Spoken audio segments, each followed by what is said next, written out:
Isn't it amazing that many times when God gives us a promise, that the promise of God and the circumstances that we are in is exactly opposite to each other?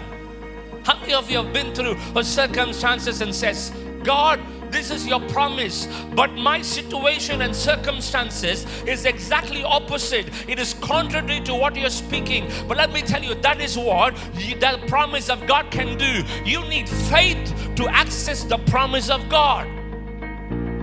You can't access the promise of God with your eyes of flesh. You can access the promise of God through the eyes of faith. You need faith to step into the promise of God. And here we say, Abraham does not have one child, and God tells Abraham, I'm going to bless the nations out of you. I'm going to bring many children. I'm going to make your children like the stars in the sky and the sand of the sea.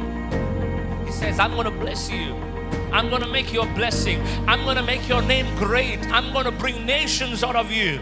Isn't it amazing that God comes in search of an ordinary man called Abraham and says, Abraham, I am making a promise with you. You didn't come after me. You didn't seek me. You have not seen me. You have not heard me. You didn't seek me. But I came after you, and I'm making a promise with you, and I'm making a covenant with you. Isn't it amazing even today that God doesn't wait for us to come after Him, that He comes after us and He gives us a promise, and He makes a covenant with us and says, my child, I am giving you this covenant and promise, and I'm able to fulfill it because I am God.